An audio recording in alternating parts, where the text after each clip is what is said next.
They thought she was just a helpless orphan with no family to protect her. They were wrong. Dead wrong. When Mark Rutherford, a rising business tycoon, beat his pregnant wife with a heavy walking stick just to please his mistress, he thought he had discarded the trash. He left Sarah bleeding on the cold marble floor, convinced he had won. But Mark forgot one crucial detail. Sarah wasn't an orphan. She was the estranged sister of the 5 most powerful men in the country.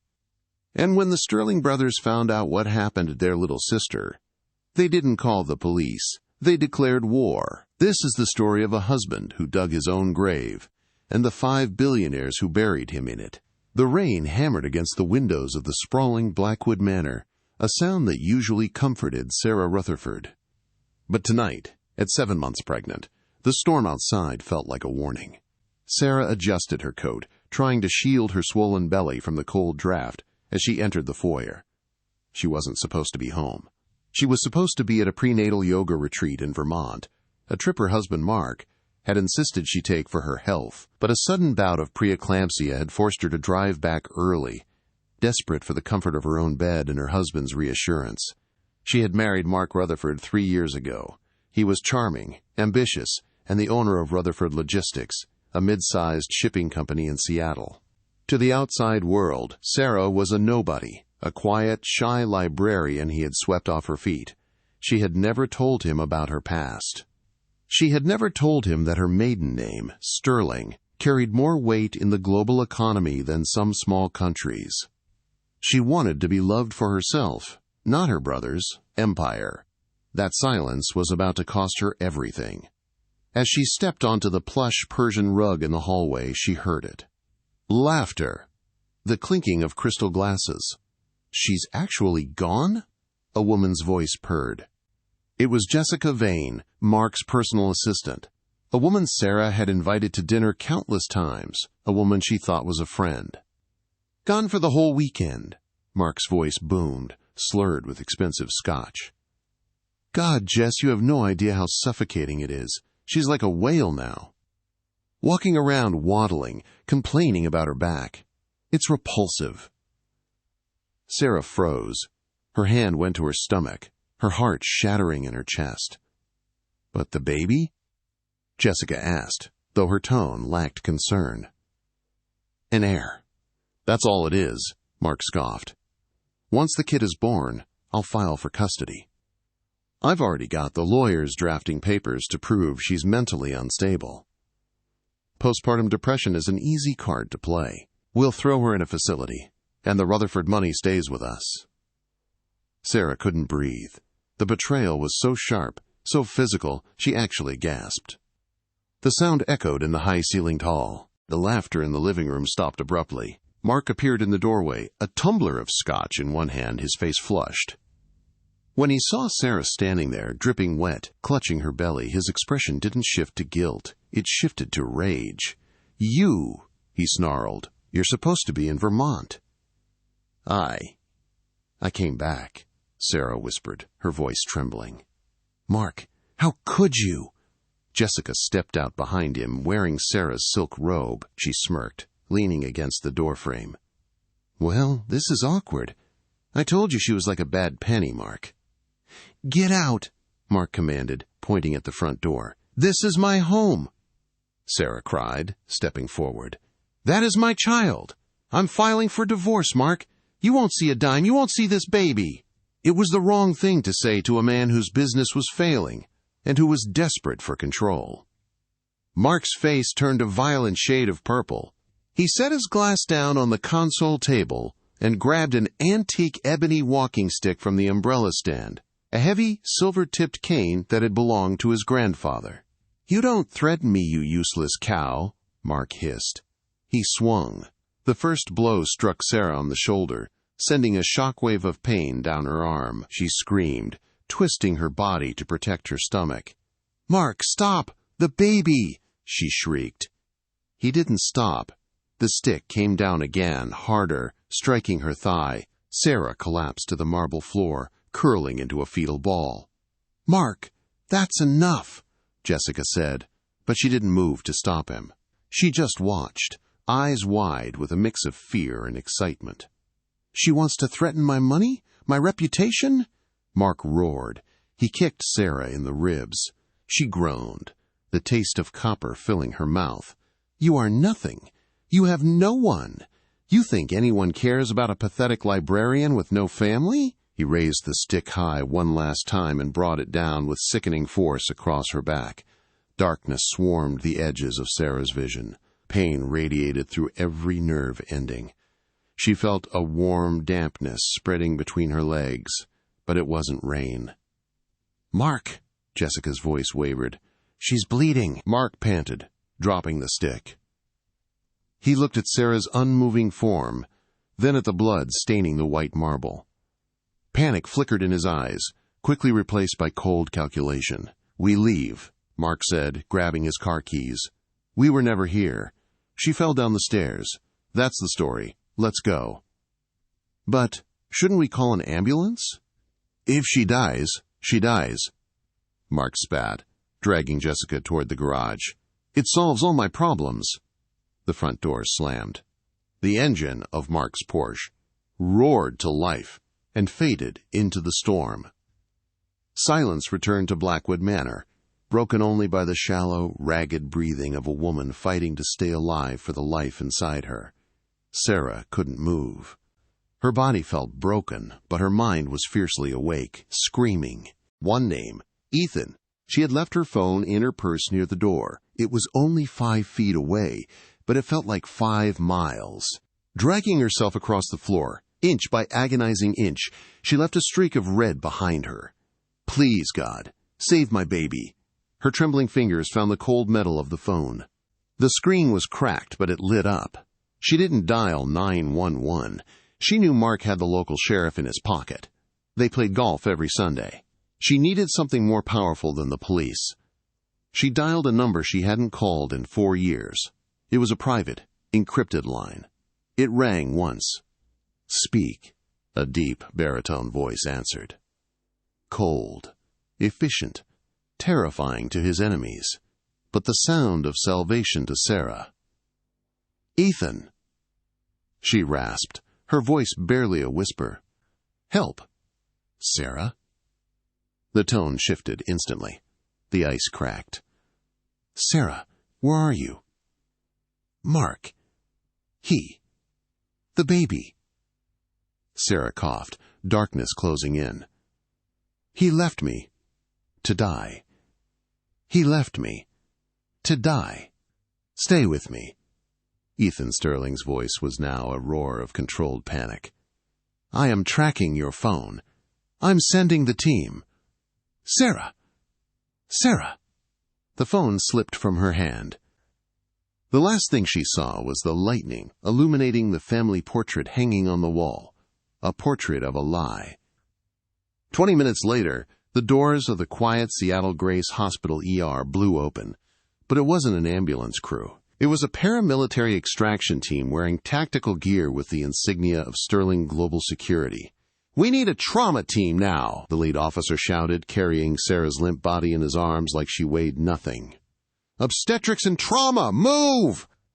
Dr. Noah Sterling, the chief of surgery at a completely different hospital across the state, was already on a video link on a tablet held by one of the guards, screaming orders at the stunned ER staff. "She has placental abruption and blunt force trauma to the thoracic spine," Noah yelled through the screen.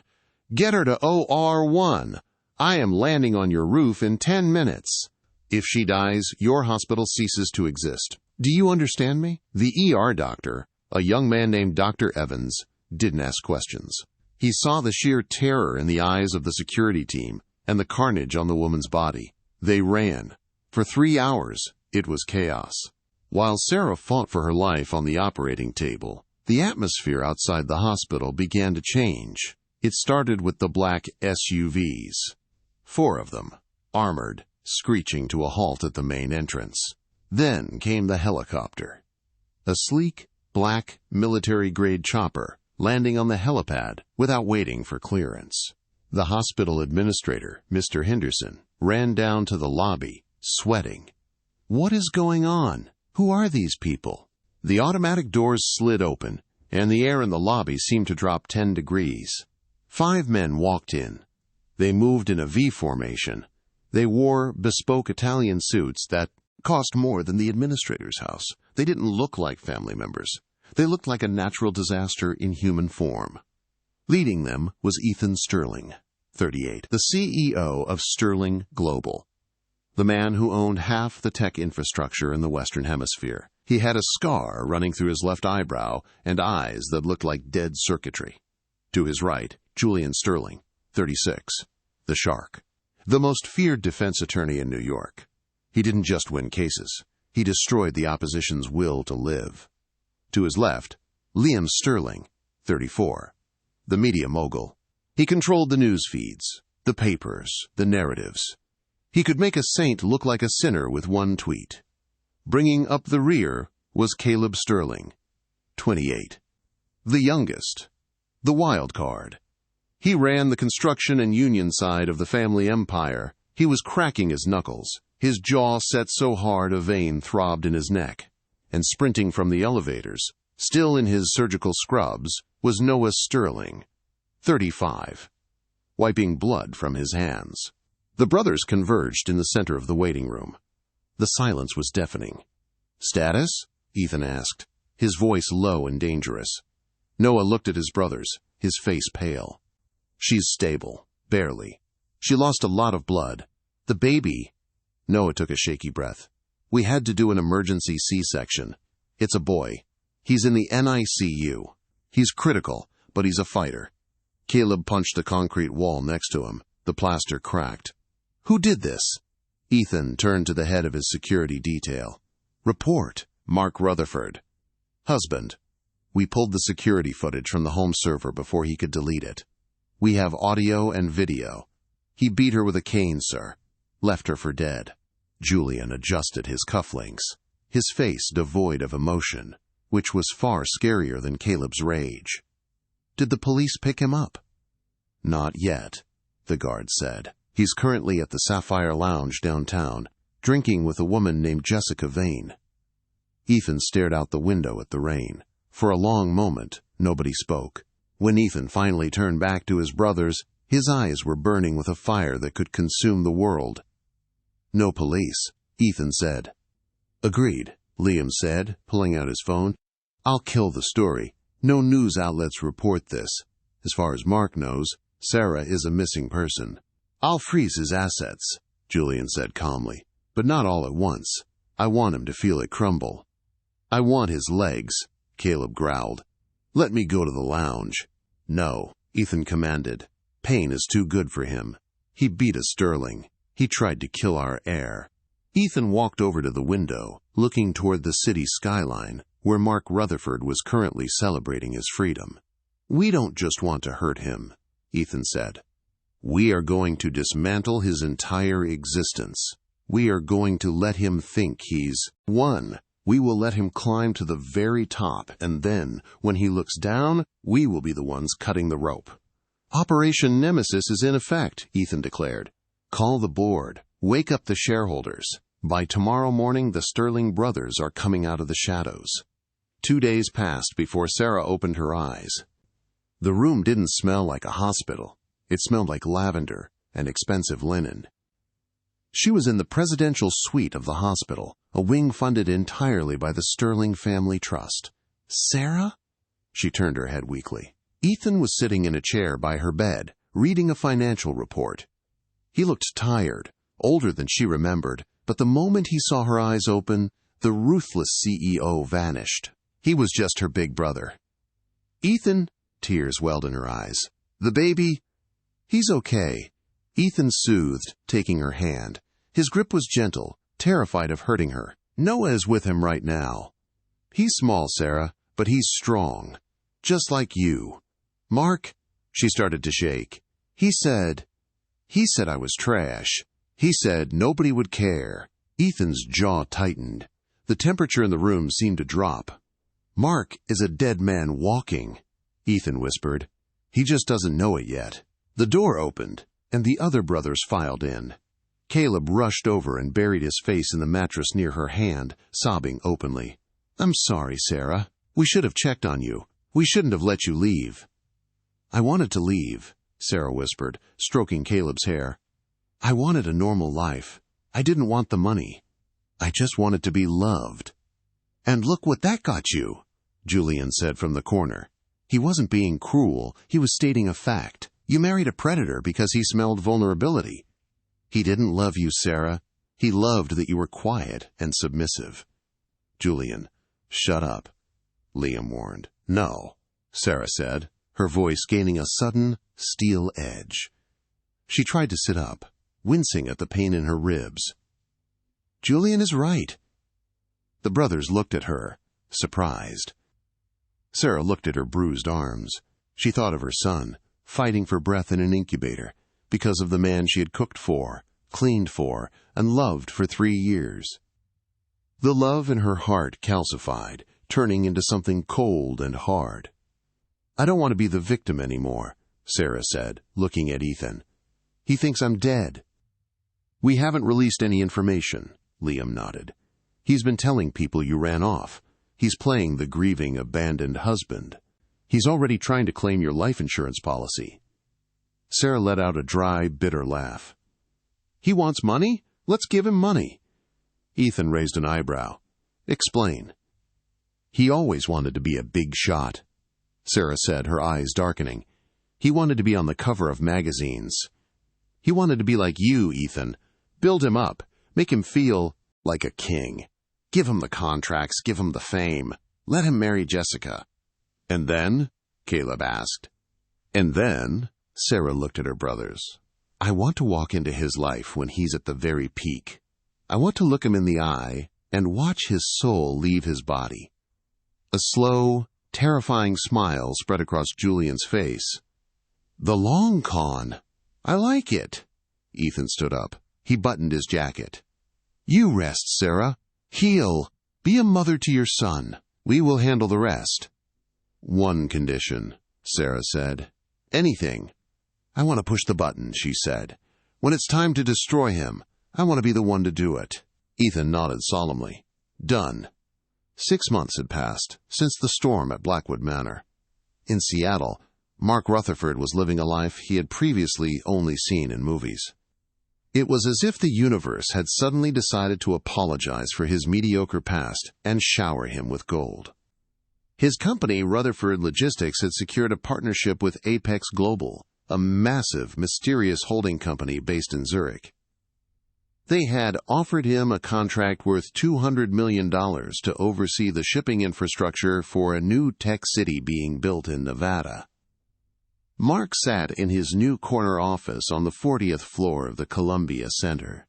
He spun in his leather Eames chair, looking out at the city he felt he now owned. He wore a bespoke Brioni suit, and on his wrist sat a Patek Philippe Nautilus that cost more than his first house. "Mark, baby, the wedding planner is on line 1. Jessica's voice came over the intercom. She wasn't just his assistant anymore. She was his fiancée and the VP of Operations, a title she held despite knowing nothing about logistics. "Tell her to order the orchids from Singapore. I don't care about the cost," Mark said, sipping his espresso. He felt invincible. The problem of Sarah had resolved itself beautifully. He had filed a missing person report 3 days after the beating, playing the role of the distraught husband to perfection. He told the police she had been suffering from prenatal psychosis and had run away. Since Sarah had no family anyone knew of, the investigation went cold within weeks. No body meant no murder charge. In his mind, she had likely died in the woods or a ditch somewhere. Good riddance.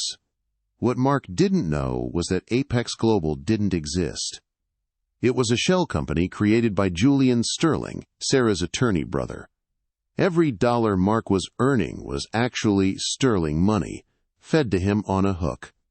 Across town, in a secluded, high-security estate in Medina, a woman named Elena was doing a plank on a yoga mat. Sweat dripped down her face, her muscles trembling, but she didn't drop. 30 more seconds, Sarah. You can do this," her physical therapist urged. Sarah gritted her teeth. The old Sarah would have quit. The old Sarah was soft, But the woman on the mat had a steel rod in her back from the surgery and a scar that ran down her spine. She dropped to her knees, panting, and immediately looked toward the playpen in the corner. Leo, her 6-month-old son, was gurgling happily, shaking a rattle. He was safe. He was healthy. "Good session," Caleb Sterling said, walking into the home gym. He was holding a tablet. "You ready to see the report?" Sarah stood up, wiping her face with a towel. She walked with a new grace, sharp, predatory. "Show me." Caleb handed her the tablet. It showed a live feed of Mark signing a document. "This is the Clause 14 addendum," Caleb explained, a cruel smirk playing on his lips. Julian just had his proxy present it to Mark. It states that Mark is personally liable, meaning his house, his cars, his stocks, everything, if the Nevada project is delayed by even 1 day. "And he signed it?" Sarah asked, watching the screen. "He didn't even read it." Caleb laughed. He's too busy looking at his reflection in the window. Sarah zoomed in on Mark's face. He looked happy. Arrogant. "Good," she whispered. "Let him feel safe. I want him to fly so high that the fall shatters every bone in his body." "The wedding is in 2 weeks," Caleb said, his voice softening. "He's marrying Jessica at the Grand Fairmont. He's invited the city's elite. He even sent an invite to Sterling Global, thinking he's on our level now." Sarah walked over to the window, looking out at the gray Seattle sky. "Are we going?" "Oh, we're going," Caleb said. "Ethan has prepared a special wedding gift." As the wedding approached, the cracks in Mark's perfect life began to appear. It started with small things, psychological glitches that Liam Sterling, the master of media and technology, orchestrated from his command center. One Tuesday evening, Mark returned to his penthouse to find Jessica screaming at the maid. "I didn't order this! Get it out!" Jessica shrieked. Mark walked in, loosening his tie. "What is going on?" On the dining table sat a crib. It wasn't a new crib. It was an antique, white wooden crib with hand-painted roses. Mark's blood ran cold. It was identical to the one Sarah had restored for their unborn baby, the one he had thrown into the dumpster the day after she disappeared. "Where did this come from?" Mark demanded, his voice trembling. "A delivery truck dropped it off," the maid stammered. "The note just said, 'For the heir.'" Mark grabbed the note. It was handwritten. The calligraphy was elegant, loopy, and terrifyingly familiar. It looked exactly like Sarah's handwriting. "Burn it," Mark whispered. "What?" Jessica asked, eyes wide. "I said burn it! Get it out of here!" Mark roared, kicking the crib leg. It snapped with a loud crack. Later that night, Mark couldn't sleep. He sat in his study, pouring his 4th scotch. His phone buzzed. "An unknown number," he answered. "Who is this?" Silence. Then, a sound that made his stomach turn. It was the sound of a heavy stick hitting flesh. Thwack! Thwack! And then, a woman's voice, distorted and low. "The baby, Mark. Please." Mark threw the phone across the room. It smashed against the wall. He stood up, hyperventilating. "It's not real. She's dead. She's dead." He grabbed his laptop to check his bank accounts, needing the reassurance of his wealth. He logged into the Rutherford Logistics operating account. Balance, $12. Mark stared. He blinked. He refreshed the page. Balance, $12. No, he scrambled, his fingers flying across the keys. He called his CFO, a man he had hired recently, another plant by the Sterling brothers. "Where is the money?" Mark screamed into his landline. "Where is the $20 million from the Apex advance?" "Mr. Rutherford." The CFO's voice was calm. "You authorized the transfer yesterday. To the offshore supply chain in the Caymans. For the steel acquisition." "I didn't authorize anything."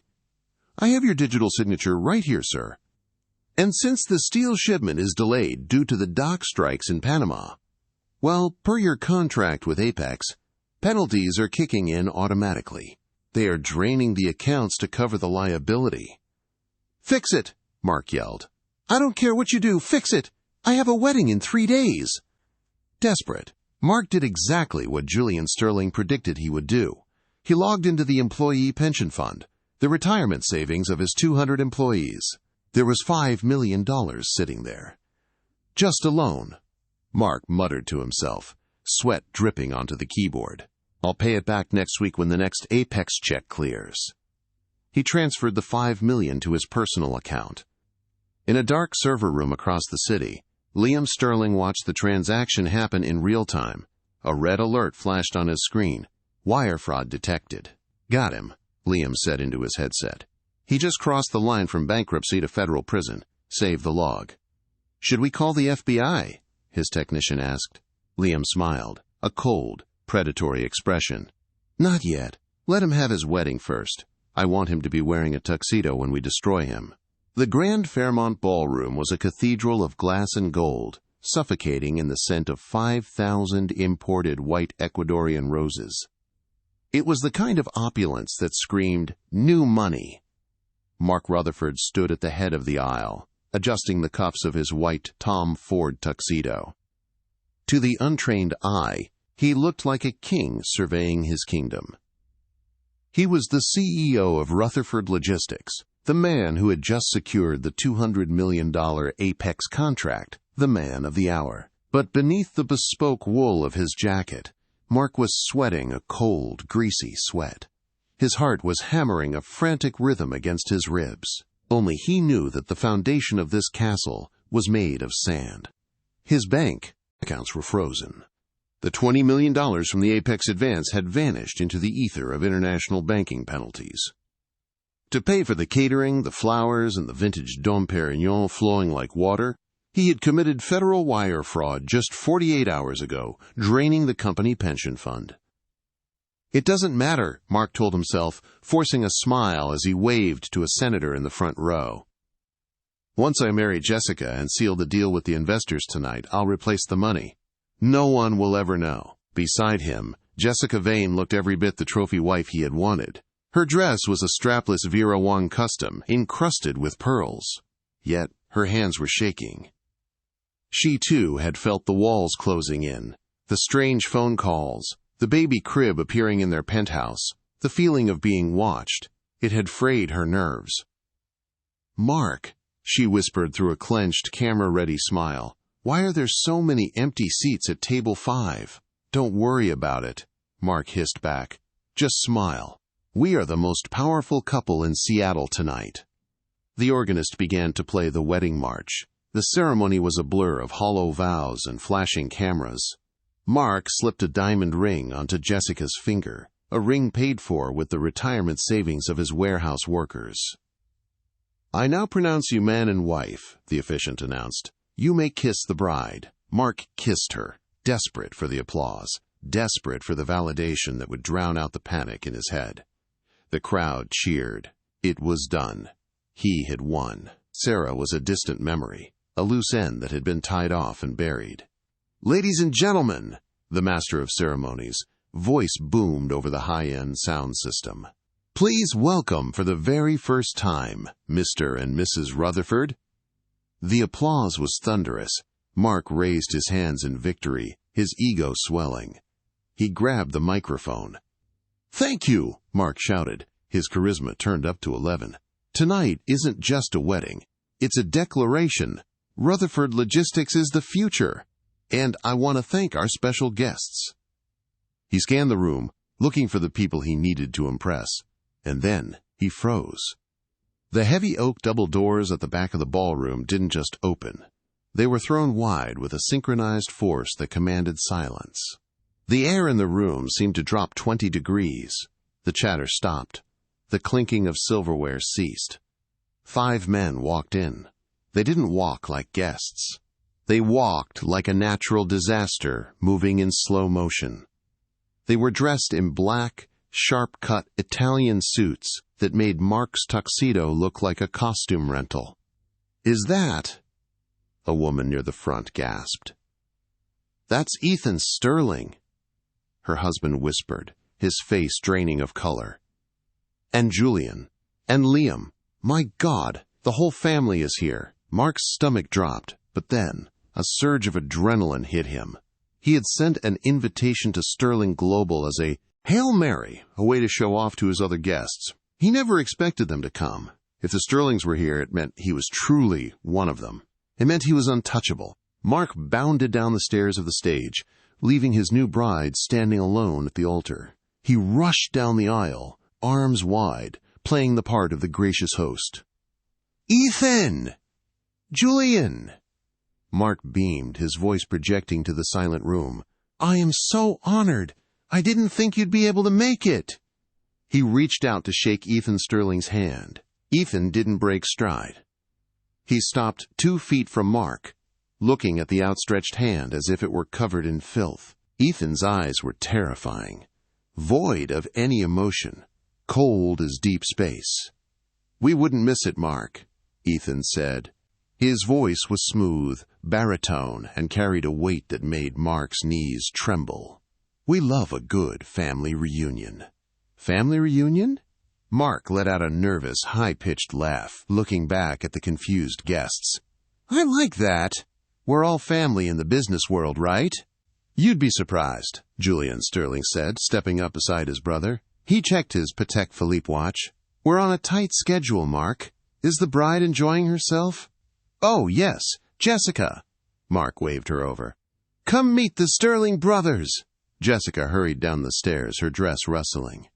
She looked at the 5 men, and her survival instinct kicked in. She saw something in Caleb Sterling's eyes, a raw, barely contained rage that made her want to run. "Welcome," Jessica stammered. "Please, have a seat." Mark ushered them toward the front.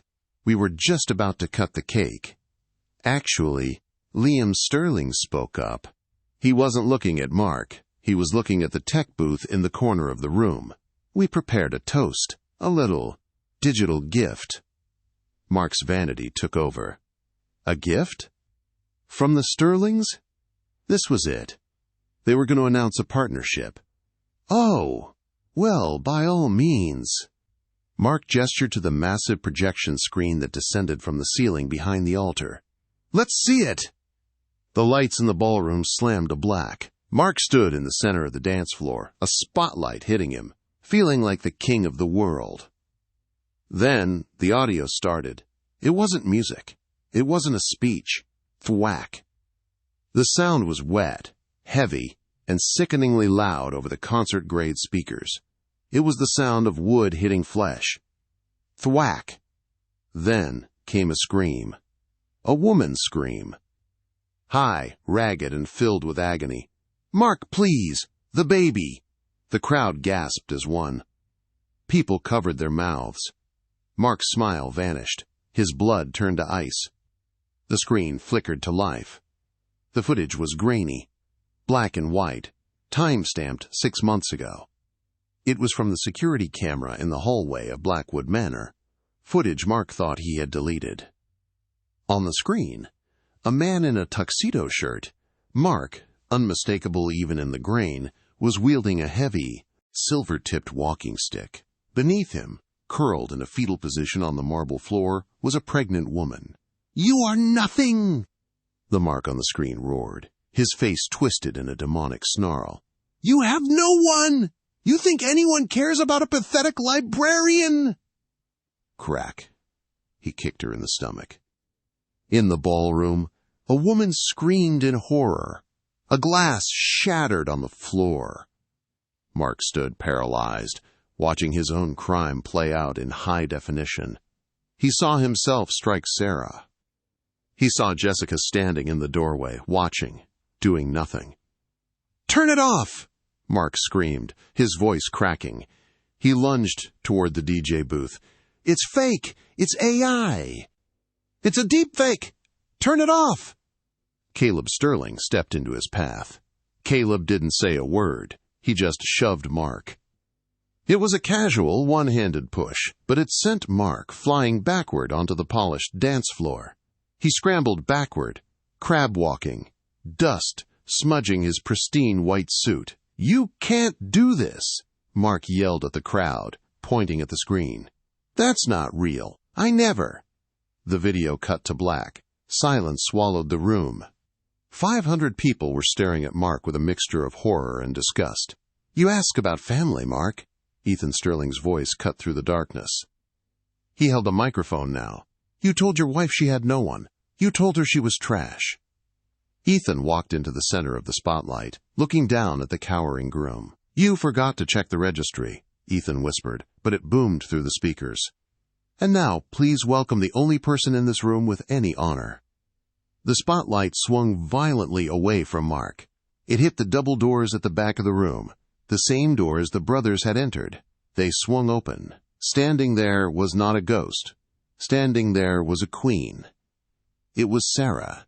She was unrecognizable from the woman in the video. The mousy hair was gone, replaced by a sleek, sharp cut. She wore a gown of blood-red silk that hugged her body like armor. Diamonds the size of quail eggs glittered at her throat. Sterling diamonds. But the most powerful thing she wore was her expression. There was no fear, no hesitation. And in her arms, resting on her hip, was a 6-month-old baby boy dressed in a miniature tuxedo, looking around with wide, curious eyes. A collective gasp went through the room. "She's alive," someone whispered. "That's his wife." Sarah began to walk. She didn't limp. She didn't look down. She walked down the center aisle, the red sea of guests parting for her. The sound of her heels clicking on the floor was the only sound in the room. She walked past the stunned politicians. She walked past the horrified investors. She walked right up to where Mark lay on the floor. The 5 Sterling brothers moved instantly, forming a semicircle behind her, a phalanx of power, a wall of brotherhood. Mark looked up, his eyes bulging. He shook his head in disbelief. "Sarah?" he croaked. "But you ran away. You're dead." Sarah looked down at him. She adjusted the baby on her hip, shielding the child's eyes from looking at his father. "Hello, husband," Sarah said. Her voice was amplified by a small lapel mic, steady, cold, and clear. "You thought you buried me," she continued, her gaze boring into his soul. "You thought because I was quiet, I was weak. You thought because I didn't brag about my name, I didn't have one." Jessica Vane tried to sneak off the stage, but Julian Sterling simply held up a hand, and 2 large security guards blocked her path. She was trapped. "Sarah, please." Mark wept, reaching out a hand toward her ankle. I can explain. It was the stress. I love you. Look at us. We can fix this." Sarah took a step back, letting his hand grasp at empty air. "You don't love me, Mark," she said, her voice echoing off the vaulted ceiling. "You love power. You love money. You love feeling like a big man by hurting small things." She gestured to the 5 men standing behind her, men who owned the city, men who controlled the banks, the media, and the law. "You made one fatal calculation," Sarah said, a small, dangerous smile touching her lips. "You forgot to ask who my brothers were." She leaned in, her voice dropping to a whisper that terrified him more than the shouting. "My name isn't just Sarah Rutherford," she said. "My name is Sarah Sterling. And tonight, I'm taking back everything you stole." The silence that filled the Grand Fairmont ballroom was heavier than the crystal chandeliers hanging overhead. 500 of Seattle's elite, senators, tech moguls, old-money socialites, stood frozen. Their champagne glasses were forgotten in their hands, the bubbles going flat as the tension in the room sucked the oxygen out of the air. All eyes were locked on the tableau in the center of the dance floor. Mark Rutherford, the man of the hour, cowering in the dust on his knees, and Sarah Sterling, the woman he had left for dead, standing over him like an avenging angel in red silk. Mark scrambled to his feet, his movements jerky and uncoordinated. He looked at Sarah, then at the 5 men standing behind her, a human wall of wealth and violence. He looked at Ethan Sterling, whose eyes were cold enough to freeze hell over. Then he looked at Julian, the lawyer who had destroyed litigators with a single objection. The realization hit Mark like a physical blow to the gut. "Sterling," Mark stammered, the name tasting like ash in his mouth. "You never told me." "You never said your name was Sterling. You never asked," Sarah replied. Her voice was calm, but it carried a razor-sharp edge that sliced through the room. "You were too busy telling me I was a nobody. You were too busy isolating me, cutting off my contact with the outside world so you could control me. You assumed my silence was weakness, Mark. You assumed that because I was kind, I was defenseless." She took a step closer, the heels of her shoes clicking ominously on the parquet floor. "But you made a mistake," she whispered, loud enough for the microphone to catch.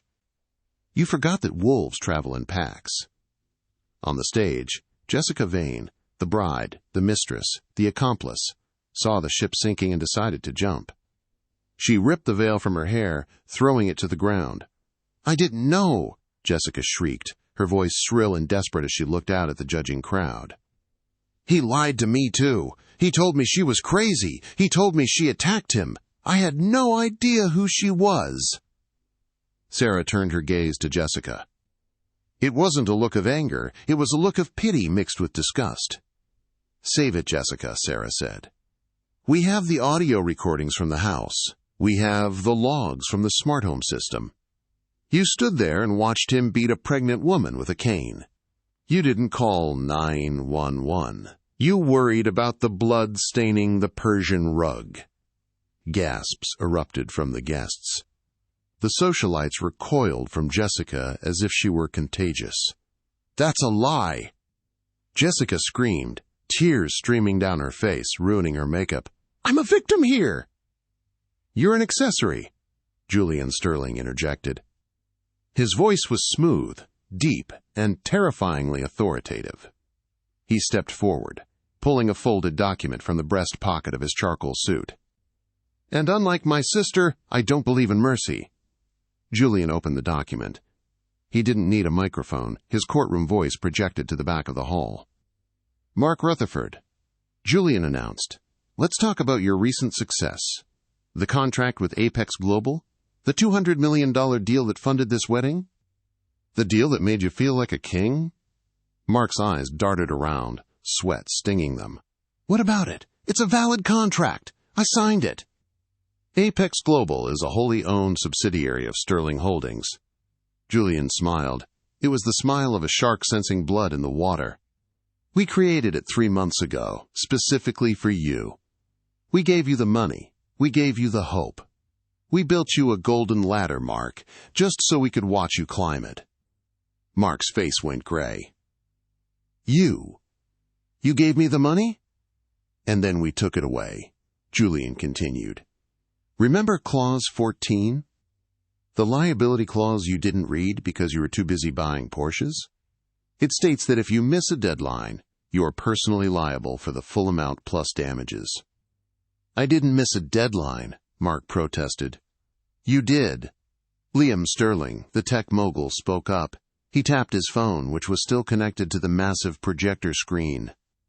The image behind the altar changed. It showed a shipping manifest.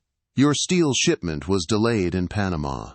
Liam explained casually, "Technically, we bought the shipping company in Panama yesterday just to delay your boat. Petty? Maybe. Effective? Absolutely." Because of that delay, Julian closed the folder with a snap. As of 9 a.m. this morning, Rutherford Logistics is insolvent, and you, Mark, are personally bankrupt. The house, the cars, the stocks, even the tuxedo on your back, it all belongs to us. Mark staggered back, hitting the DJ booth. I have cash. I have the reserve accounts." "You mean the pension fund?" Liam asked. The screen changed again. A bank log appeared, magnified 10 feet tall for everyone to see. Transaction: $5 million, SOURCE, Rutherford Employee Pension Fund Destination. Mark Rutherford, Personal Checking Memo. Wedding expenses, / Vain Jewelry. The room exploded. If beating his wife was a moral crime, stealing money was a social one. The investors in the room, Men who prided themselves on business ethics, or at least the appearance of them, began shouting. "You stole the pension fund?" a senator yelled from the front row. "That's federal wire fraud, Rutherford, you thief!" "You scum!" another voice cried out. Mark looked at the crowd. His friends, his peers, his ticket to the good life. They were looking at him with pure hatred. "No, wait!" Mark begged, holding his hands up. "I was going to pay it back. It was a loan." "Sarah, tell them we're family." Sarah laughed. It was a dry, hollow sound. She looked down at the baby boy in her arms, little Leo, who was staring at the screaming man with confusion. "We aren't family, Mark," Sarah said softly. "You destroyed our family the night you decided a mistress was worth more than your son's life." At that moment, the side doors of the ballroom burst open with a crash. This time, it wasn't family. It was the consequences. "Federal agents, nobody move!" A dozen agents and FBI windbreakers stormed the room, weapons drawn but lowered. The crowd parted like the Red Sea. Agent Miller, a stern man with a jaw like an anvil, marched straight up to Mark. "Mark Rutherford," Miller barked, holding up a badge. "You are under arrest for wire fraud, embezzlement, securities fraud, and attempted murder." Mark's knees finally gave out. He collapsed into a heap of white fabric and misery. "No, please. I'm rich. I know people." "You know no one," Miller said, hauling him up by his collar. He slammed Mark against the DJ booth and slapped handcuffs on his wrists. The metallic click-click echoed through the silent room. Jessica tried to sneak toward the kitchen exit, hiking up her dress. "Miss Vane!" Agent Miller shouted without looking back. 2 agents intercepted her, blocking her path. "We have a warrant for you as well. Conspiracy to commit fraud and accessory to attempted murder." "He forced me," Jessica wailed as they cuffed her hands behind her back. "I'm innocent." As the agents dragged Mark toward the exit, past the 5-tier wedding cake he never got to cut, past the flowers he paid for with stolen money, he twisted his body around to look at Sarah one last time. Tears were streaming down his face, mixing with the snot and the sweat. "Sarah," he screamed, desperate and pathetic. "Please, I'm the father of your child. Does that mean nothing? He needs his father." Sarah didn't flinch. She stroked the soft hair of her son's head. She looked at Ethan, then Julian, Liam, Caleb, and Noah. "No," Sarah said, her voice ringing out with finality. "You're just a donor, Mark. My son has 5 fathers. He doesn't need you." The agents shoved Mark through the doors. The sirens wailed outside, a cacophony of red and blue lights flashing against the ballroom windows. The tension broke. The monster was gone. Ethan Sterling adjusted his cufflinks, looked at the stunned band leader, and gave a small nod. "Play something upbeat," Ethan commanded. "We have a lot to celebrate. My nephew just got his freedom." 2 years later, the Aegean Sea sparkled like crushed diamonds under the Greek sun. On a private island off the coast of Mykonos, an island owned entirely by the Sterling Trust, laughter filled the air. Sarah sat on a white lounge chair, wearing a simple sundress and a wide-brimmed hat. She watched a toddler with curly brown hair run clumsily across the sand, chasing a soccer ball. "Kick it, Leo! Kick it!" Caleb shouted. The scary, muscle-bound enforcer of the Sterling family was currently on his hands and knees in the sand, building a castle for his nephew. Leo kicked the ball, squealing with delight. He ran past Noah, the surgeon, who was carefully applying sunscreen to the boy's shoulders, and launched himself into Ethan's arms. Ethan caught the boy, lifting him high into the air. The man who terrified Wall Street, the man who could topple governments with a phone call, was grinning like a fool. "That's my boy," Ethan laughed, spinning him around.